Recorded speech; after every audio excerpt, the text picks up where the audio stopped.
Hey guys, welcome back. Today we got another little indie horror thing. It's free, it's relatively new, it's on Steam, link in the description below. It's Boom! Tiny Bunny.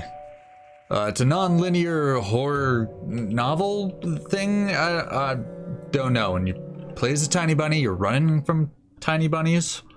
I don't know. It's new and it's overwhelmingly positive, so here it is. Oops. The wind clawed at my window all night long. I wandered the fields.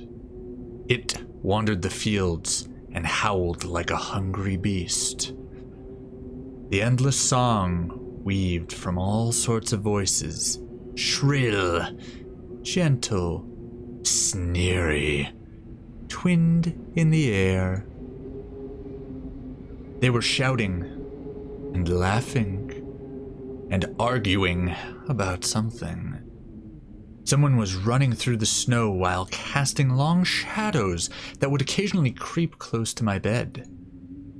Our house had a mind of its own, the creaky old mind of a building that had seen a lot in its days and was seemingly trying to share its wisdom with the inhabitants.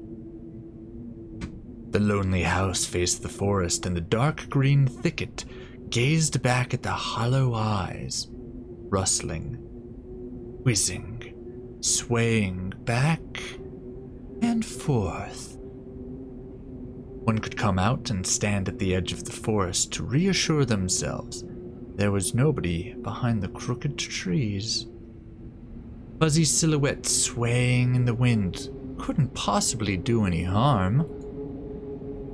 It's just a play of light and shadow. Just a play. I knew it was just my imagination. I was already 12, after all. Yes. This is the voice I had as a 12-year-old boy. I came out the womb sounding like a grown man. Still, now that I know how— oh, it's a fox! Hey guys, did you see that? It's a fox! Now that I know how old I am. Hey, Mom! Man, Mom's a hottie. What? Hey, put away your book! How many times have I told you not to read at the table? It's bad for your health. Look how slouched you are. Oh, I'm actually slouched right now. Hide. Gee whiz, Ma. I didn't protest. I put the book about Conan the Barbarian aside. I was stuck on a line I couldn't understand after reading it 3 times anyway. Olia had already finished her breakfast and was munching on some cookies. She was so enthusiastic she almost looked like your typical girl from commercials. You're not going anywhere until you finish all of it.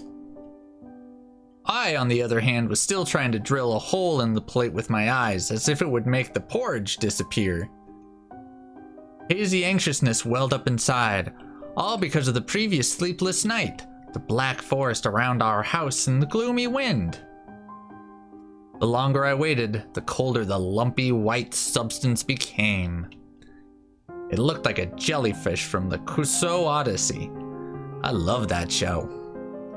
I wonder how horrifying the bottom of the ocean is. Or how cold the black forest is at night. Ah, shit, I dropped my spoon. Guess I can't eat my porridge. Bye, Ma! The spoon fell out of my hand. Mom showered me with a cold glare from her green eyes. They look kinda black and white to me, a little gray. What did I just say? I'll get it. I had 10 seconds to catch my breath before battling the nasty porridge once again. I'm sorry, my tongue has swollen as I am allergic to porridge. I felt around for the spoon instead of using my eyes to just see it. Bye, Mom. What is this carved on the other side of the table? Captain Kaffe. Karina. That's not an R. That's a goddamn P. Ah, that's my mom's name. I guess she carved it out with something pointy when she was little. She sure was a rascal damaging the furniture like that. She would scold me for weeks if I did something similar, though. Did I remind her about it? Nah, she'd be pretty fucking pissed at me and just probably hit me. I imagine her being my age, sitting under the table, with a switchblade, carving her name into all sorts of things. I wonder, was Mom afraid of the dark back then? Or the sounds coming from the attic? Or the thick forest? Or the porridge? Oh, shit, Grandma. Hey there. I imagine my grandma coming into my little mom's room, sitting on the edge of her bed, where Oya sleeps nowadays, and saying this in her soft, smooth voice. Talia is a special place, little girl. Is watching you very closely, sniffing you out, trying to discern what kind of beast you are. If you are a good sort, it won't abandon you in times of troubles. I don't know where I say all that.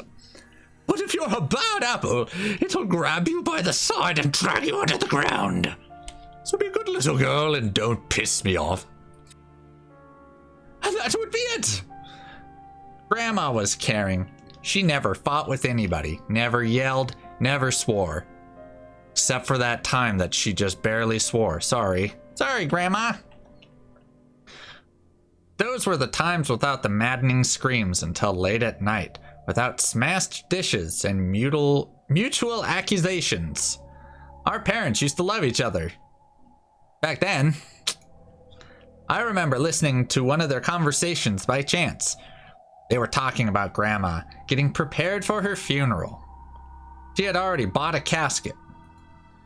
She called it her cute funeral box. Yeah, way to polish that turd, Grandma. Thank you. It waited for its time in the closet patiently. Wow, that's a hell of a big closet to hold a casket. It was black, upholstered with meat-colored material on the inside. Some of it was like pork chops, others were like lamb chops. They were like pounded out flank steaks. It was pretty gross. Grandma lived for another 40 years and that thing stank like a son of a bitch. I saw it when Grandma was getting buried. She was still alive, but we just needed to get rid of it. It was stinking up the house. The house didn't change since the time she was alive. Only all of the photos were gone. Oh, well, Grandma died and we got rid of all the photos of her. She was a bummer. Get her out of here. Glass-covered pictures with gray faces of my ancestors. They all had a dead. This is obviously not a native English game, but that's okay. We'll stumble through this. They all had a dead, but watchful look in their eyes. Doesn't help that I can't read. I crawled out from under the table. Dirty ass spoon, dust bunnies everywhere. Our dog probably tracked Poopy in under the table because that's where he likes to eat. Now I have to eat my porridge with it. Olya was done with her cookie and was looking at my share like a sly woodland critter. I turned my gaze towards the frosted window. There were a lot of dark pines outside, but they didn't grab my attention. The pattern of the frost formed a picture on the glass. It's the fox! Haha! Olya, look, it's a fox! Weird! It looked almost like an optical illusion thingy they put on the back of the student notebooks. I didn't have them on my notebooks, damn. A mixture of lines at first glance, but if you blur your vision a little bit and look at a certain angle, there it is! I see a fox! Oh, strained my eyes. Not outside, on the window! Look, here's the nose and here's... Hey, eat up! Yes, just a moment. I'm looking at a frost fox. I didn't see anything. Hurry up, there's not much left. Jesus Christ, I don't knock my bowl on the floor. You eat it, you punk. There it is. But it still doesn't look like one. But it looked enough like one for me to go, there it is. Even though it doesn't look like it. I'm telling you it does. It does. Stop it. These kids, I swear. I should have gotten two. No, I couldn't see the fox either. That's because the artist got rid of it. It disappeared. Went away. Other synonyms. Only the frosty pattern, similar to stretched out needle leaves, kept creeping up the glass. My dad entered the kitchen with a long, measured steps. I want to have a beard. Ooh. Gotti. I want to have a beard like his when I grow up, mostly because it's cold as shit, and it helps insulate your face. Mom would always ask jokingly, "Come on, shave it off, it stings." It was so long ago. Nowadays, rumbling doors and witty comebacks were an everyday occurrence. Oya always covered her ears whenever she heard something like, "What's the point of all this?" through the walls. It's all for your sake, Dad would reply. For the sake of our family. I always caught every sound in fear of hearing the most dreadful, the deadliest word that could start with a D. Detention! No! D-I-V-D. I don't even want to finish it. Divorce? Divorce? My parents can't get divorced. It was scary to imagine that me and my little sister could be torn apart and taken to two different families. Well, it's the same family, just two different homes. And who says that you'd be split? Why not just as a group? It works. It's fine. It's better than living in a house with parents that hate each other and yell and scream and throw shit. Anyway, your fox is nothing. I have an owl on my window. You and your owl talk again. You said you believed me just yesterday. Has anybody seen my car keys?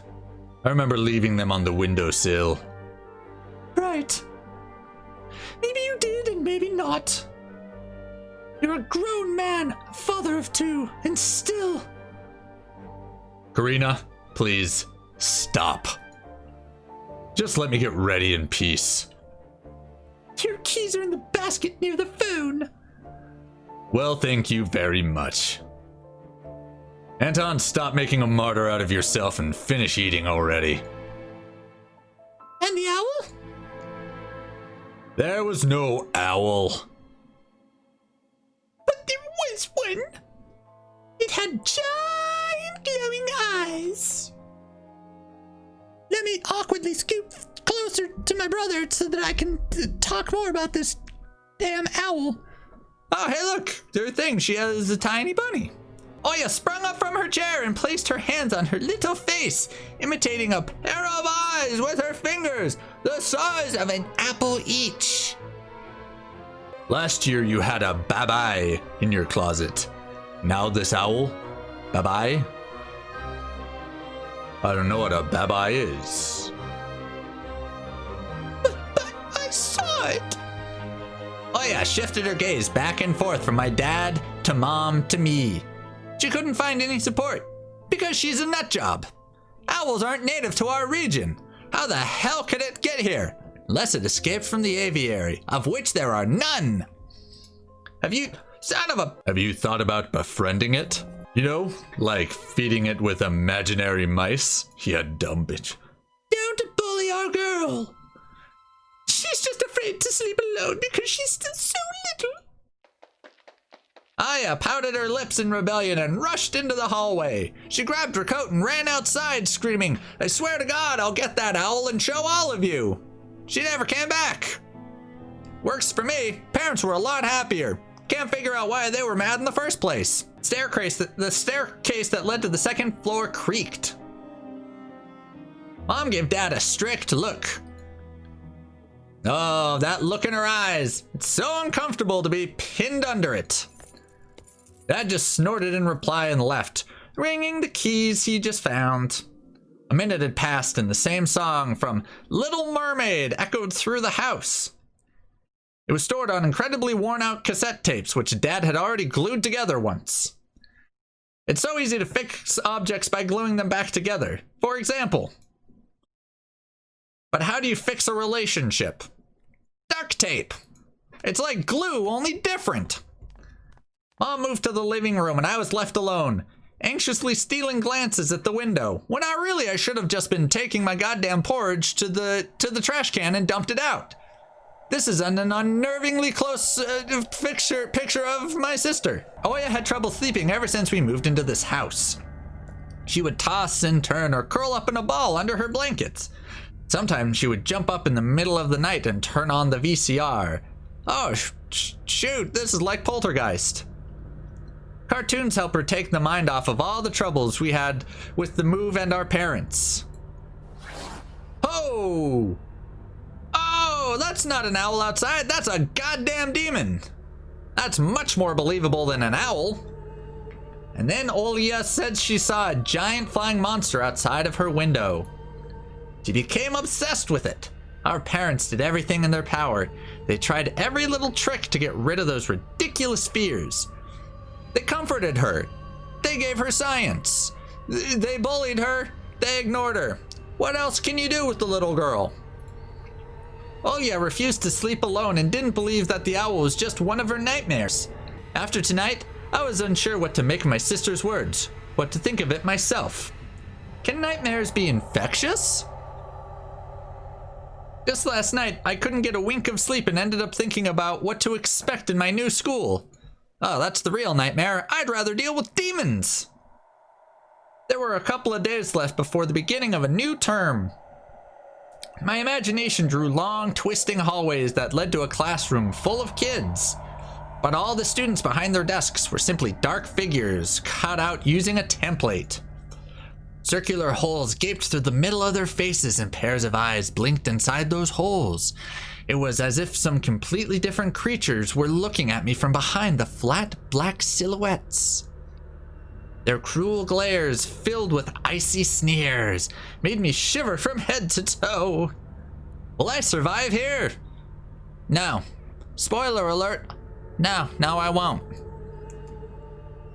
Won't they gang up on me and beat me down? Stomp me with their bloodied shoes? Wait, stomp me with their bloodied shoes? That makes it sound like their shoes were already bloody. What the hell kind of school is this? People walking around with bloodied shoes. The damn school can burn for all I care. I haven't even been there day one, but screw them. I just wished for anything to happen to it. Doesn't really matter what. I didn't want to go there that badly. My palm's getting all sweaty. Mom's spaghetti. Well, Mom's porridge. I didn't want to see people who were just itching to smack me on the head, trip me, think of a new offensive name. Offensive. I've been way too deep in sports. Think of a new offensive name for me. Worse than the previous one. I felt like the glasses I wore made me an outsider or some sort of monster. My gaze slid across the drawings hanging on the walls. I couldn't consider myself a great artist, but Olia begged me to hang them. Drawing was the only thing that made me happy as of late. Let me see here. Oh, shoot, is that Freddie Mercury? Ah, Kitty Puss, that's awesome. Can't tell if that's a baseball man or a well, he might be a gladiator of some sort, because there's a castle. And a log. And a doodle. I don't know. The small circle of friends I had also enjoyed my paintings, and they promised to call me from time to time. They lied! Hooray for me! Being a kid is terrible. Sometimes I imagine Mom picking up the phone and saying in a cold voice, "You've got the wrong number." Or, "Anton's not around." Anton is not around. I imagine my future classmates lying in their beds, just like me, listening to the howls of invisible werewolves outside their windows. Maybe my new classmates will like me after all. But who? Son of a crap! But who would ever like a boy with thick glasses? I mean, my dad used to wear glasses when he was little, and now he's married to the most beautiful woman on the planet, my mom, who's also a porridge-mongering titan. The house creaked, pressed by the wind. The condo we used to live in was a 9-floor concrete building, buzzed with the neighbor's drill, mumbled with a TV set from behind the wall, cried like a baby from the big family next door.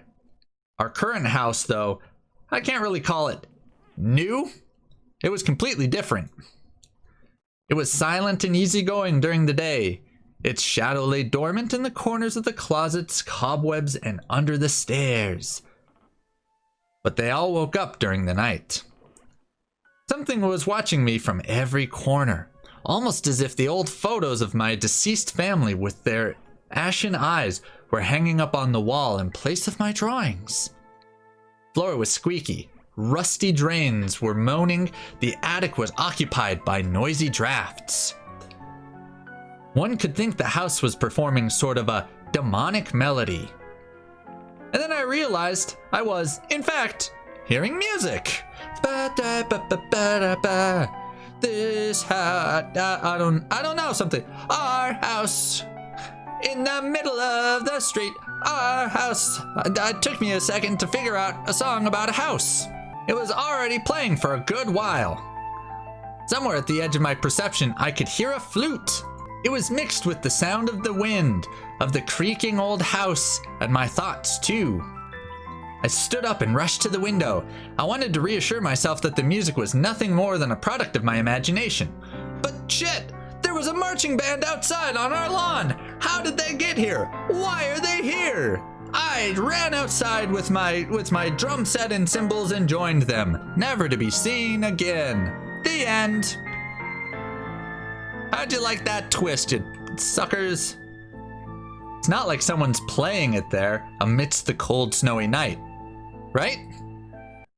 All right, guys, we're gonna cut it there. This thing's pretty long. We're gonna dissect it into little bits, but if you're intrigued by the novel as I am, go ahead and give this video a like. You want to see more of this, you're gonna have to be notified, which means you're gonna have to subscribe to hit the notification bell so you can be notified. Leave any comments in the comments section. The link to this is gonna be in the description below. Thank you guys so much for joining me. I will check you in the next visual novel of Tiny Bunny.